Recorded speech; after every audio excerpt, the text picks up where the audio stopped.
दो चार आदमी दावत के काम से एक बूढ़े मियाँ के दरवाजे पे गए, सलाम दुआ हुई, बूढ़े मियाँ दरवाजे में बैठे हुए थे। बोले कि चचा जमात आई है और चलिए आप मेरे साथ चलिए, नमाज की दावत है। बूढ़े मियाँ बोले कि बेटा सब दावत हम ले लेंगे, नमाज की दावत नहीं लेंगे। बोले का है? बोला इसलिए कि बेटा हम जब भी नमाज पढ़ते मेरे घर में कुछ ना कुछ हो जाता है, इसलिए हम नमाज नहीं पढ़ते। बोला ऐसा नहीं सोचिए, चलिए ये गलत सोचना है। बोला नहीं हम नहीं जाएंगे, हम तजर्बाकार हैं। तो उसका बेटा निकला, बोला बेटे को भेज दिए। बोला कि नहीं बेटा भी जाएगा तो फिर कुछ ना कुछ हो जाएगा। बोला कुछ नहीं होगा, दिमाग से निकालिए, बेटा को भेजिए। तो बेटा को पकड़ के ले गए, लोग चले गए, बस्ती घूमे, ऐशा की नमाज पढ़े, लोगों ने जमातियों ने खाना खिला दिया। बोला बेटा नौजवान, अरे सुबह घर क्या जाइए, अभी घर क्या जाएगा, सो जाओ, सुबह कल फजर पढ़ के चले जाना। नौजवान मस्जिद में सो गया। नौजवान मस्जिद में सोया, रात 2 बजे उसके बाप की तबीयत खराब हुई, बुढ़वा की, पेट में अचानक दर्द हुआ, दवाई खाते खाते मर गया बुढ़वा। बुढ़िया बोली कि या अल्लाह, ये हमार बेटा नमाज पढ़ के ले बुढ़वा गेल।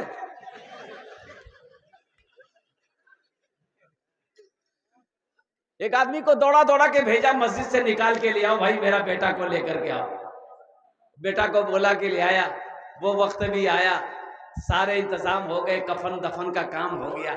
अब नौजवान बेटा है, घूम रहा है, काम नहीं कर रहा है। बाप मर गया, जो घर का सहारा था, बाप चला गया। माँ बेवा हो गई, माँ परेशान हो गई। अब माँ दूसरे के यहाँ काम करके लाती थी और अब खुद भी खाती थी, नौजवान बेटा को भी खिलाती थी। तो एक दिन माँ ने कही कि बेटा तुम्हारे रहते हुए हम काम करें, अच्छा लगता है तुमको? तुम नौजवान हो, तुम मेहनत मजदूरी करो, हमको आराम दो। तो बेटा बोला कि नहीं हमरा से काम नहीं है, तो तय करे। कुछ दिन माँ करी, एक दिन माँ बोली कि देखो बेटा अब बर्दाश्त से बाहर है, हम तुमको कमा के नहीं खिला सकते हैं, अब तुम अपना सोच लो। ये लड़का बोला कि ओ हम अपना सोच लेंगे। नमाज पढ़ने गए, बाबा चला गया ना, अब फिर लोटा उठाएंगे हम, वजू बना के मस्जिद गए, अब तुम्हारी बारी है। बोले नहीं बेटा ते घरे में रहो। सोचो तैयारी कब करोगे? इंशाल्लाह हाथ उठाकर हम लोग सब तैयारी करेंगे इंशाल्लाह। अल्हम्दुलिल्लाह। भाई একটু রিকোয়েস্ট করব, যদি আপনারা মানবেন বলবো, না মানবেন বলবো না। মানবেন? না না বলুন না, মানবেন? আমি আপনার মেহমান, মেহমানের একরাম করো, এটা নবীর সুন্নত আছে। मेहमान की इज्जत करो, मेहमान का इकराम करो, ये नबी की सुन्नत है। तो वही एक टू रिक्वेस्ट करबो, गुजारिश करबो, निवेदन करबो, যদি আপনারা মানবেন বলবো, না মানবেন বলবো। मानবেন तो? जहमत ना हो, तकलीफ ना हो, परेशानी ना हो। तो थोड़ा थोड़ा आप लोग, इसलिए कि हमारे बहुत सारे भाई खड़े हैं, ये अच्छा नहीं लग रहा है कि हम बैठे मेरा भाई खड़ा हो, तो थोड़ा थोड़ा हिल ना जाइए, इंशाल्लाह देखते हैं, थोड़ा थोड़ा आगे बढ़ जाइए। औरत के पिंडल की बात, अच्छा अच्छा आप लोग बैठे रहिए इंशाल्लाह। ये हमारी माँ बहने, हमारी जो माँ बहने अल्हम्दुलिल्लाह सुम्मा अल्हम्दुलिल्लाह, वो हमारी माँ बहनों के पिंडाल में जगह की कुछ कमी है। हम अपनी माँ बहनों से भी गुजारिश करना चाहेंगे, मेरी माँ बहनों अल्हम्दुलिल्लाह थोड़ा सिमट कर और आगे बढ़ बढ़ कर जहाँ पर आपको जगह मिल जाए, जो जगह खाली है उसको पूर्ण कर दे। अल्लाह अल्लाह के रसूल की बातों को ध्यान से सुने और साथ ही साथ अपने आंचल में, अपने दामन में दीन की बात, कुरान की बात समेट कर लेकर जाए। औरतों के लिए 4 बातें हैं। कितनी बातें? खाली मर्दों के लिए तकरीर होगी, औरतों की तकरीर नहीं होगी? अरे जलसा वो भी आई है, खाली आप आए हैं? घर में झाड़ू मर्द को लगाना चाहिए कि नहीं चाहिए? हमारी माँ बहनें सोच रही है कि मौलवी साहब ठीक पॉइंट पकड़ के जाएंगे।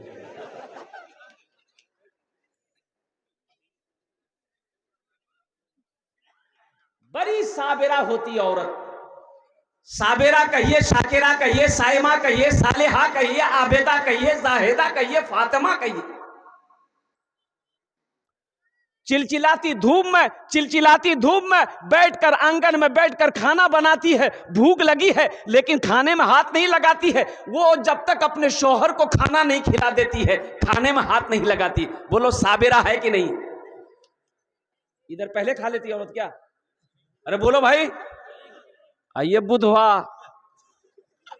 बुधवा वही बीवी को तमाचा मारता है। तमाचा मारना चाहिए। 2 जगहों पर मारने से मना फरमाया गया। 2 जगहों पर मारने से, अरे बोलो भाई, मना किया गया। बीवी को 2 जगह पे ना मारो। कहां? ये गाल में मत मारो। कितना बेशरम होगा वो, वही गाल में चुम्मा लेता है, वही गाल में तमाचा मारता है। ताज्जुब वाली बात।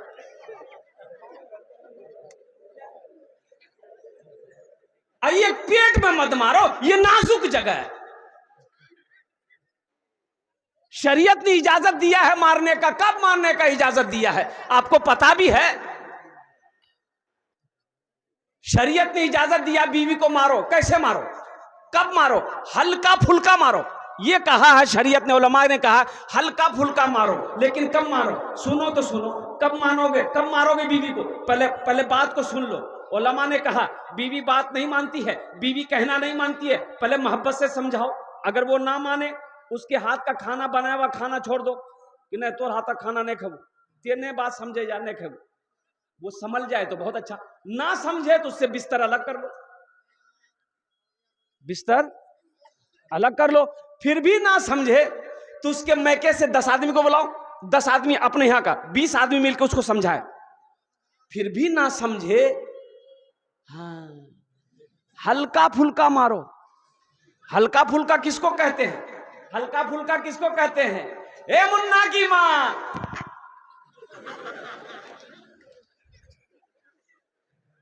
जिस्म पे निशान ना पड़े, जिस्म पे निशान ना पड़े, इसे कहते हैं हल्का फुल्का मारना। अल्लाह अकबर कबीरा।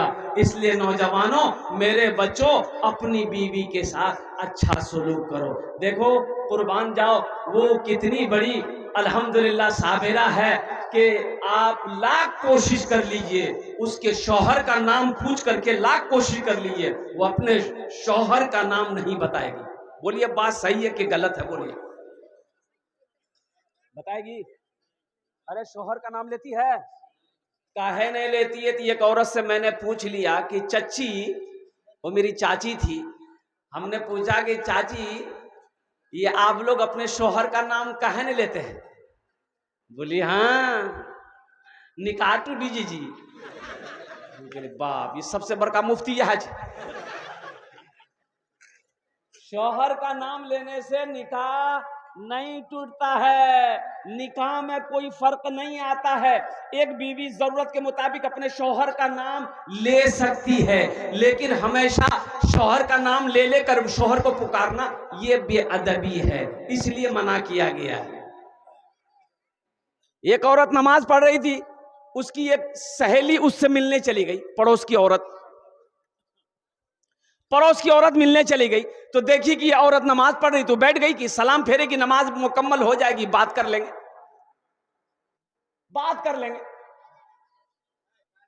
अब बैठी भी बगल में, इसकी नमाज 4 रकात पूरी हो गई, सलाम फेरी, अस्सलाम वालेकुम है मुन्ना गब्बा, अस्सलाम वालेकुम है मुन्ना गब्बा। तो जो औरत मिलने गई थी बोली, हो देख ये कौन नमाज पढ़ जाती, अस्सलाम वालेकुम व रहमतुल्लाह बोलवे कि मुन्ना बाबा बोला भैया। बोली नहीं, दरअसल बात थी कि हमार शोहरक नाम छी रहमतुल्लाह, उकर नाम नहीं ले जीने में मुन्ना बापे ठुगी दी। कितनी साबिरा है, कितनी साहिमा है, कितनी जाहिदा है। इसलिए नौजवानों, अपनी बीवी के साथ अच्छा सलूक करो। अल्लाह के रसूल ने इरशाद फरमाया, तुम में सबसे अच्छा वो है जो अपनी बीवी के साथ अच्छा सलूक करे। इंशाअल्लाह करेंगे? हाथ उठाओ, कितने लोग अच्छा सलूक करेंगे इंशाअल्लाह? बस औरत के हवाले से पैगाम तक पहुंचा दिया, बच्चा लोग भी हाथ उठा दिया। हाँ तो ये भी कल को होकर जवान होगा, ये भी नबी के सुन्नत के मुताबिक निकाह करेगा, इसकी भी बीवी होगी। बस ज़हन को हाजिर कीजिए, कुछ पैगाम है, वो पैगाम मुझे आप तक पहुंचाना है। आखिर मौत है, मरना है, माँ हर शख्स को मौत का मजा चखना है, फिर तुम सबको मेरे पास आना है। ये कौन कहता है? ए बाबू, ए इधर देखिए, ठीक से बैठो बेटा, ठीक से बैठो। हर शख्स को मौत का मजा चखना है, फिर तुम सबको मेरे पास आना है। ये कौन कह रहा है? वो अल्लाह कह रहा है।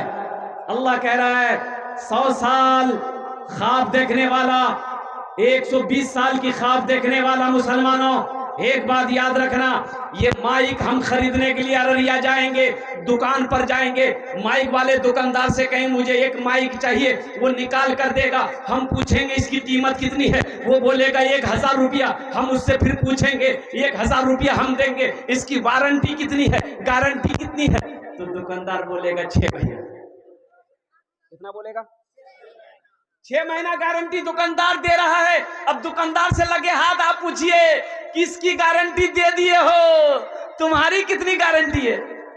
बोले नहीं भैया, हमरो 1 मिनट गारंटी नहीं, हमारी गारंटी नहीं, हमारी गारंटी नहीं है। मौत कब आए? अभी अभी अभी अभी अभी एक वीडियो वायरल हुई, 2 भाई एक होटल में गया खाना खाने के लिए, साथ में भाभी भी है, एक लड़के की बीवी है, एक लड़के की भाभी है, 3 जन एक होटल में रेस्टोरेंट में गया खाना खाने के लिए।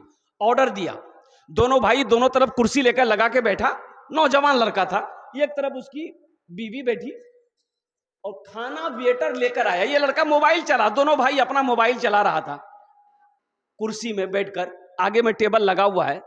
अब वो वेटर खाना का प्लेट ला करके आगे रखा, ये नौजवान यूं झुका, झुका तो उनका भाई समझा कहे झुक गया, खाने में कहे झुक गया, उसको उठा के खड़ा किया कुर्सी में, लुढ़क गया, कुर्सी से नीचे गिर गया। उसकी नब्ज देखी गई तो पता ये चला इसके जिस्म से रूह परवास कर गई। क्यों आए थे इस दुनिया में, क्यों आए थे इस दुनिया में, जाना है मालूम नहीं, क्यों आए थे इस दुनिया में, जाना है मालूम नहीं, सामाने सफर सब ठीक करो, कब होगा सफर मालूम नहीं, क्यों आए थे इस दुनिया में, जाना है मालूम नहीं। हम दिल्ली पंजाब बंबई जाते हैं, 1 महीना 2 महीना पहले टिकट बना लेते हैं। टिकट बनाते हैं ना भाई, काहे बनाते हैं? ताकि जिस दिन सफर हो उस दिन कोई परेशानी का सामना ना करना पड़े, हम आराम से सीट पर सो जाएं, चादर तान कर हम दिल्ली पहुंच जाएं, बंबई पहुंच जाएं, कलकत्ता पहुंच जाएं। ए मुसलमानों, हम दिल्ली पंजाब जाने के लिए 1 महीना 2 महीना 3 महीना पहले टिकट बुक करा लेते हैं, जबकि दिल्ली जाने के बाद घर लौट कर आना है, 6 महीना साल भर के बाद लौट कर आना है। लेकिन आपने कभी सोचा है कि हमें एक दिन वहां जाना है, जहां पर जाने के बाद फिर लौट कर नहीं आना है?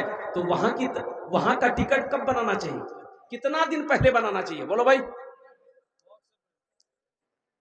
वहां का टिकट जो होना चाहिए, तो टिकट तो बहुत पहले हमें बनाना चाहिए। इस घर को बेहतर बनाए हो, इस घर को बेहतर बनाए हो, जिस घर में रहना है 2 दिन, इस घर को बेहतर बनाए हो, जिस घर में रहना है 2 दिन, और जिस घर में हमेशा रहना है, कैसा होगा वो घर मालूम नहीं, क्यों आए थे इस दुनिया में, जाना है मालूम नहीं।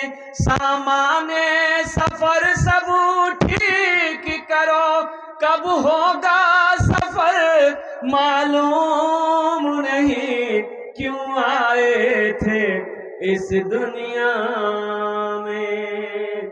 इंशाअल्लाह कब्र की तैयारी करेगा, हाथ उठे इंशाअल्लाह अल्हम्दुलिल्लाह। इसलिए कि मौत बरहक है मेरे नौजवानों, मेरे बच्चों। अल्लाह का कुरान कहता है कुल्लु नफ्सिन ज़ाइक़तुल मौत सुम्मा इलैना तुरजऊन। हर शख्स को मौत का मजा चखना है, फिर तुम सबको मेरे पास आना है। कोई नहीं बच पाएगा मौत से, कोई ना कोई बचा है, ना कोई बचा है, ना कोई बचेगा। और सुनो, वो हस्ती जो वजह कायनात, वो हस्ती जो वजह कायनात थे, इमामुल अंबिया जनाबे मोहम्मदुर रसूलुल्लाह सल्लल्लाहु अलैहि वसल्लम की जात, कुर्बान जाओ, जिसके दरवाजे पे मौत भी पूछ कर आए। आखिरी वक्त है अल्लाह के रसूल का, है नौजवानों सुनो, आखिरी वक्त है, आखिरी वक्त है। काफी तेज बुखार है, कभी आंखें खुलती है, कभी आंखें बंद हो जा रही है। सहाबाए किराम मदीने के अंदर में बेचैन है। हजरत जिब्राइल अलैहिस्सलाम तशरीफ लाए, अल्लाह के रसूल से कहते हैं कि या रसूल अल्लाह, इजराइल खड़ा है, अंदर आने की इजाजत मांग रहा है। सुभान अल्लाह, बोला माशाअल्लाह। अंदर आने की, अब भाई मौत का फरिश्ता किसी से इजाजत मांगा? यहां कन्हों से मांगल कौन सा आज तक?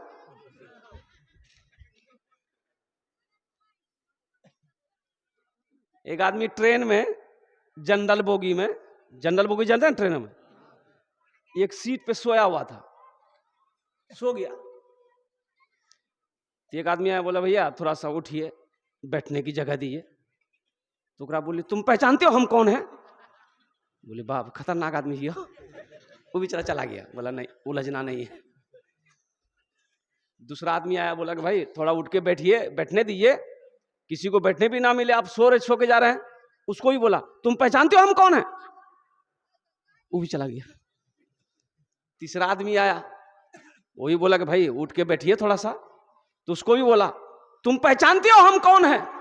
ये पूछिल कि कौन हो? बोला हम बीमार हैं।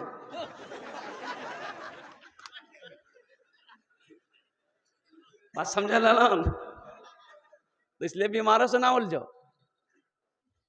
मौत से कोई बच नहीं पाया। अल्लाह के रसूल जनाबे मोहम्मदुर रसूलुल्लाह सल्लल्लाहु अलैहि वसल्लम से हजरत जिब्राइल कह रहे हैं या रसूल अल्लाह, अंदर आने की इजाजत मांग रहा है। ये वाहिद हस्ती है अल्लाह के नबी, जिसके दरवाजे पे मौत भी इजाजत लेकर आती है, जिसके सदके में अल्लाह ने कायनात पैदा फरमाई, कायनात बनाई, हर शय को पैदा किया, आसमान को पैदा किया, जमीन को पैदा किया, शजर हजर को पैदा किया, समंदर को पैदा किया, और कुर्बान जाओ इंसान और जिन्नात को पैदा किया, तमाम मखलूकात को पैदा किया। हम उनकी उम्मत है जिसके दरवाजे पे मौत भी पूछ कर आए। एक आदमी गठरी लेके जा रहा था, सर पर, गरीब आदमी था, दिन डूब गया।